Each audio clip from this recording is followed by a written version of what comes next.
Hello Vampies! So in today's speed paint video, I wanted to walk you through my process and change things up a bit with the format of my speed paints where I don't subtitle it out but instead I talk it out. So yeah, so we're drawing Noah from PLAVE. PLAVE is a virtual K-pop idol group and one of their members is Noah. And to kind of describe Noah a little bit, he's kind of presented as the princely and like the quiet type, the very beautiful, you can't touch type. Yeah, but we all know he's not like that. So he's kind of weird like the others. No one is normal in PLAVE. And I say this with affection, as a puli myself. And one of the reasons that I wanted to draw Noah today, or at least this time, is because someone mentioned that I have never drawn Noah before. I've drawn Unho, Hamin, Pembi, Cat Unho, Cat Bambi, but I've never drawn Yejun and Noah, so here's Noah. I'll draw Yejun someday, don't worry. So yeah, that's why I decided to draw Noah. One of my challenges doing this illustration was actually, this is my first ever rendered illustration that I've ever done in Clip Studio. Prior to this illustration, I have never finished anything in Clip Studio. I've never fully rendered anything in Clip Studio. Because 3 years ago, fun fact, I used Clip Studio, but I don't know, it wasn't for me at the time because I struggled a lot with the brush settings, and at the time I really didn't understand how brush settings work. So I struggled a lot trying to keep things customized for myself and, adjust to my workflow. And I could never really translate my art style from my iPad to Clip Studio. So that was a real struggle for me.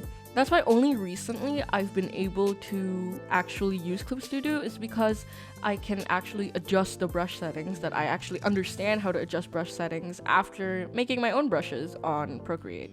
So yeah, and turns out one of the biggest reasons that I couldn't render in Clip Studio was because of the color mixing setting. I don't know why, I just don't like it.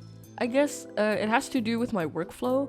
As most people know, I render with only one layer, so it was a real struggle with the color mixing setting. If you've used Clip Studio, you would understand what I'm talking about, where the color mixing or like the color stretch setting would really blend all the colors together. So if you have a dark color, for example, you have like a brown and for example a very vivid pink, they would literally just mix together like paint and it would turn muddy, and I struggled a lot with that setting and I really disliked it. But I played around with it. I played around with the brush settings and I ended up with a brush that kind of mimics my Among Us brush, and I really enjoyed rendering after I managed to recreate my brush. Yeah. And I guess it has to do with like the mental block. I kind of got over my mental block of, oh no, I can't render in Clip Studio, it's just really hard. Plus I had to get used to drawing on my tablet again. So that was, it was a hurdle to get over, but I managed to get over it by, doing this illustration.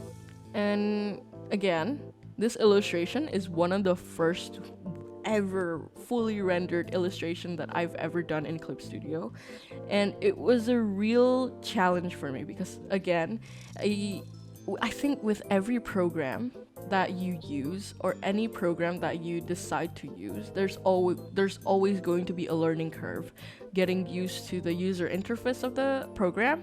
And I don't know, to me Clip Studio's interface is somewhat similar to Medibang, so it was kind of easy for me to navigate. So yeah, it was somewhat familiar. I got used to it in the end, but I'm still learning how to use Clip Studio Paint like more efficiently. And if you haven't noticed, I am really working on the hair. Again, I don't know why.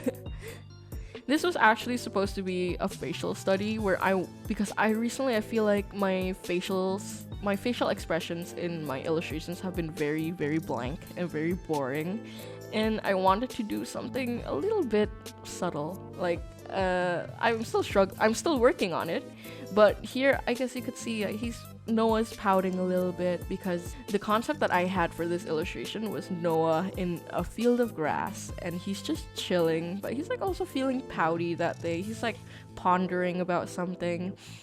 I didn't really think much about it. I just found a reference on Pinterest that I really like the lighting of, so I use that as a pose reference as well. But I also try to add, a little bit spin to it. But I guess you could count this as a study because again, I didn't really have that much thought put into this illustration. I was just trying to create something in Clip Studio. I was just testing the waters, I guess you could say. But I really do hope to be able to create something with more of a narrative later on in the future because, I don't know, again, I've recently just been very bored with my illustrations. I feel like there's nothing there. I struggle a lot with rendering and I don't typically talk about it, but here I can talk about it now. Sometimes I mostly struggle with trying to separate values because with grayscale, it's kind of easy for me to differ the values, but sometimes I can kind of forget and everything becomes muddy. It's a hurdle. It's a challenge, basically. And yeah, but I feel like I've had a lot of fun doing this, even though it was really a mental challenge for me to do because I had to relearn this program that in my head I've always thought, oh, I'm never going to be able to use because I'm just poo-poo brained. But yeah, so it was fun proving myself wrong and being able to see that, oh, I created something in this app. I created something with this program. And I feel like that's really cool. I really like how the hair turned out though, even though I said that I overworked it or I put too much time over it. But I really like the end result. It comes out really nice compared to, the previous ways I would render hair. And yeah, so around this part of the rendering, this stage of the rendering, you could say, I usually just try to keep in mind my shadows and try not to overblend everything because I still want to have that differing edge where the light and shadow meet. Like there's a distinct difference where the light forms and the shadow falls, stuff like that. I always try to keep in mind of my grayscales, even if I don't necessarily paint in grayscale, but the mentality is still there. And yeah, I think I'll stop talking here because I want you to enjoy the speed paint, and I hope what I've said somewhat makes sense. If it doesn't, I'm sorry, I'm really bad at speaking and I'm working on it. But yeah, enjoy the rest of the video and feel free to leave a comment on any questions about rendering. I'll try to explain them in a future video or I'll try to address it in a more focused video. Thank you so much. Bye bye.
Anyways, Vampies, thank you so much for tuning in this video. I hope you liked this video. It's kind of different from my two other videos where it's been scripted. And, my past speed paint formats have been typed out. And you know, this is something unscripted, something new that I'm trying to do because I want to be able to be more confident in my speaking.